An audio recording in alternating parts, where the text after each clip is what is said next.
देखिएगा अब हम लोग जो शुरू करेंगे सिंपल इंटीग्रल था 1, 2 और 3 में, जिसमें फार्मूला बेस्ड था सवाल। फार्मूला या तो पहली लाइन में बन गया या 2 लाइन में बन गया। इंटीग्रल बाय सब्स्टिट्यूशन में सीधा फार्मूला नहीं लग सकता। सब्स्टिट्यूट का मतलब है किसी चीज को सब्स्टिट्यूट कर दो, हटा दो और उसके बाद फार्मूला लगा दो। 5 एक्सरसाइज है। अगला जो टाइम आएगा उसमें पहले वो फार्मूला लगेगा, फिर सब्स्टिट्यूशन लगेगा, फिर सिंपल फार्मूला आएगा। फार्मूले भी यही लगाना पड़ेगा जो अब तक पढ़ लिए, लेकिन उससे पहले 4 लाइन या 6 लाइन या 8 लाइन अलग से हर टाइप में बढ़ती रहेगी। अगर मैं इस सवाल को देखूं sign cube x cos x तो आपकी नहीं होगा, पर अगर मैं इस सवाल में t को साइन एक्स सब्स्टिट्यूट कर दूं, साइन एक्स को t कर दूं, डिफरेंशियल लगेगा। इंटीग्रल में हर सवाल में डिफरेंशियल यूज होगा, तो t का डिफरेंशियल dt बाई dx और साइन एक्स का तो dt किसके बराबर हो गया? cos x dx। सही। सवाल दोबारा ले sign cube x cos x cos x dx क्या हो गया? और ये क्या हो गया? और टी क्यूब का इंटीग्रल कितना? बोलो ये आंसर है।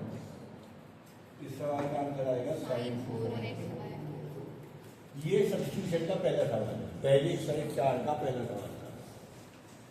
सवाल में सीधा फार्मूला नहीं लग रहा, आपको उन्हें 10 स्टैंडर्ड फार्मूले में लाना, बल्कि 5। पहला x की पावर n, दूसरा e की पावर x, तीसरा e की पावर x, चौथा 1/x, पांचवा ट्रिग्नोमेट्री और छठा इनवर्स ट्रिग्नोमेट्री। 6 फार्मूलों में से किसी एक फार्मूलों में t मानना है, तो सारा खेल t मानने का है, सब्स्टिट्यूट करने का है। 5 एक्सरसाइज। अब t मानने के लिए मैंने कुछ आपके लिए रूल्स बनाए हैं, है ना।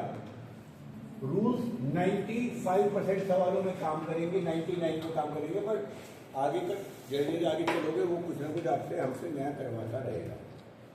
उन सवालों को आपको जो सवाल रूल्स पे हो रहे हैं, 90% सवाल रूल्स पे होते हैं, 10% सवालों में कुछ ना कुछ नया आ ही जाता है। रूल्स मानने के रूल्स फॉर सब्स्टिट्यूशन।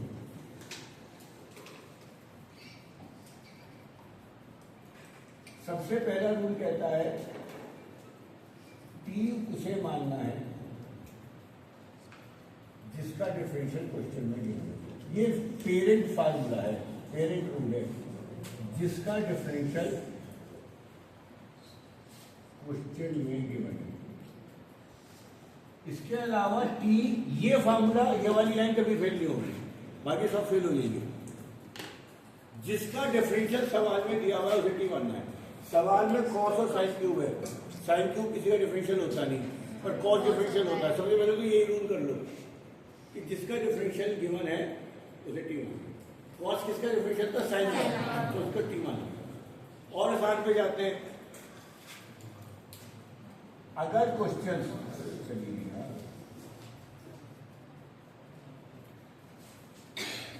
अगर question f1x into f2x form में हो और इसकी पावर n हो,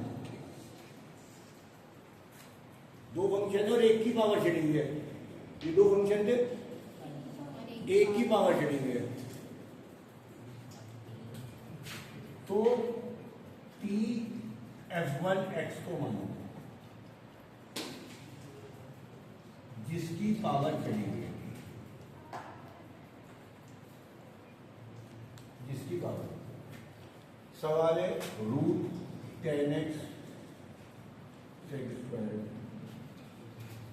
sign cube x cos x और लॉग एक्स का स्क्वायर अपॉन एक्स। ये दोनों रूल हर सवाल में काम आ रहे हैं। पहली बात तो 10 की पावर चढ़ी हुई है, सेक स्क्वायर को पावर मत मानो क्योंकि ये तो डिफरेंशियल होता है ना, तो दोनों रूल फॉलो हो रहे हैं। 10 की पावर चढ़ी हुई है, रूट हाफ और इसका डिफरेंशियल भी गिवन है, तो टेन को टी मानेंगे, साइन को टी मान लेंगे क्योंकि पावर भी चली गई है उसका डिफरेंशियल, और इनमें लॉग को टी मान लेंगे क्योंकि इसकी पावर चली गई है, और लॉग का डिफरेंशियल 1/x होता है, तो ये भी काम होता है। रूल 3 कहता है अगर क्वेश्चन में log x है या इनवर्स फंक्शन है, इनवर्स का मतलब साइन इनवर्स या कॉस इनवर्स, तो t हमेशा इन्हें ही मानना है, ये आपका t3 हो जाएगा, F4 जो दो t या तो log x को मानना है या साइन इनवर्स x को। सवालों में दिमाग ही नहीं लगना, जिस सवाल में साइन इनवर्स आ गया उसे टी मान लो, जिसमें कॉस इनवर्स आ गया टी मान लो, जिसमें लॉग एक्स आ गया उसे टी मान लो। सही। एंड लास्ट रूल, अगर इन तीनों में भी सवाल नहीं होता है 1%, क्या है कैसे पहले आ रहा है, अगर क्वेश्चन न्यूमरेटर अपॉन डिनोमिनेटर में है, अगर question numerator upon denominator form में है, तो टी को डिनोमिनेटर, जो भी डिनोमिनेटर है वो टी होगा, डिनोमिनेटर को टी मानना है। जैसे कि मैं कुछ सवाल आपको दूं, अगर एक तो सवाल है sine inverse x upon √1 minus x, अब सवाल है तो न्यूमरेटर अपॉन डिनोमिनेटर में, पर रूल 3 लगेगा क्योंकि इसमें साइन इनवर्स आ गया, तो टी साइन इनवर्स मान लो, बट पहला रूल सबके लिए कंपलसरी है, टी उसे ही मानना है जिसका डिफरेंशियल गिवन है, वरना आप उसको कुछ भी नहीं कर सकते। तो ये तो आपको रूल नंबर 3 आपको वहां पे लगेगा, sign x upon 1 plus cos x, किसे टी मानेंगे और क्यों मानेंगे? 4x upon 2x square plus 3, ये सब एक्सरसाइज के सवाल ले रहा हूं मैं। 2x minus 1 upon √x square minus x minus, ये सब हमारे एक्सरसाइज के सवाल है। इसमें तो इसे टी मान लिया, रीजन पता है आपको, क्योंकि इनवर्स है और इसका डिफरेंशियल 1/√, दे रखा है। इसमें न्यूमरेटर और डिनोमिनेटर में तो इसे टी मान लो, क्यों? क्योंकि डिनोमिनेटर में और दूसरे इसके डिफरेंशियल ऊपर दे भी तो रखा है, माइनस से फर्क नहीं पड़ता, कॉस का डिफरेंशियल माइनस साइन होता है।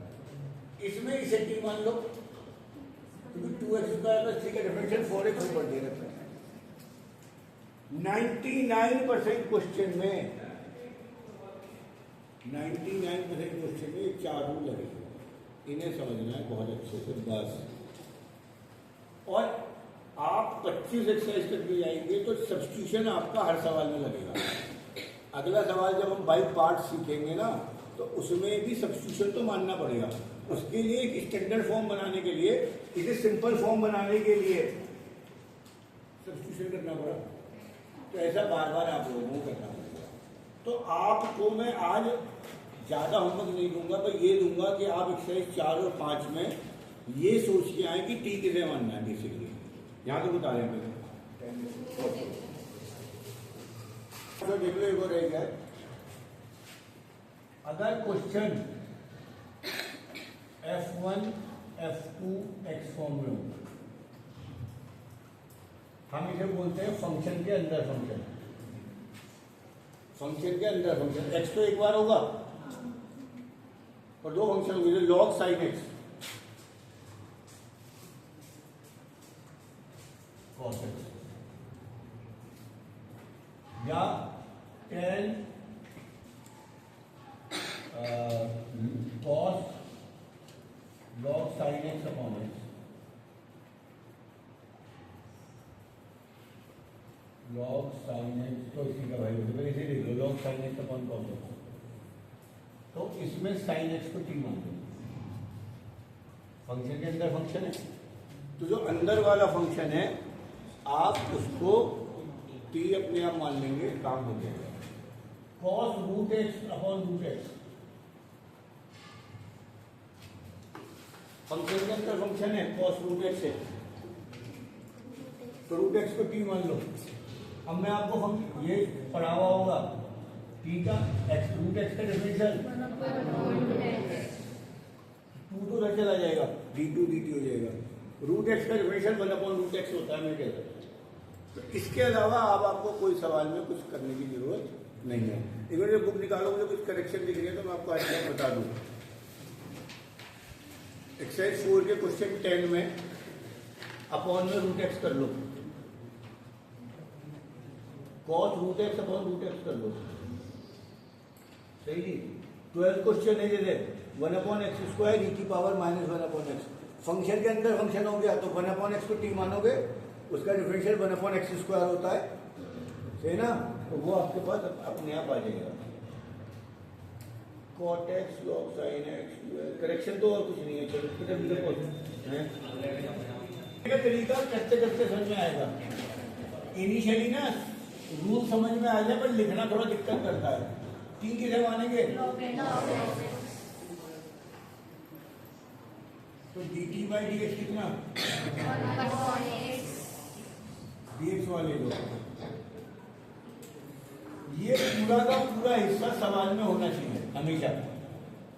सवाल दोबारा देखो, log x का होल स्क्वायर 1/x, ये हो गया t², ये हो गया dt।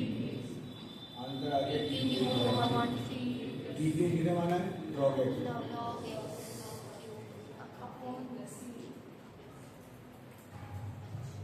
सही, सीधे और देखो जरा। हाँ चलो, टी मान लिया रूट एक्स को, dt/dx 1/2 रूट एक्स dx। सवाल में रूट एक्स और dx है तो 2 को धर लियो,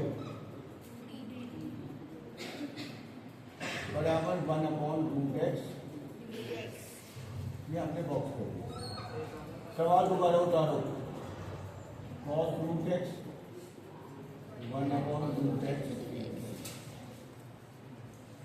रूट एक्स कितना है, t, और ये कितना है, 2 तो बाहर चला गया। cos का इंटीग्रल कितना, sin t, खत्म। और हर सवाल में t की वैल्यू आप रख दिया करोगे।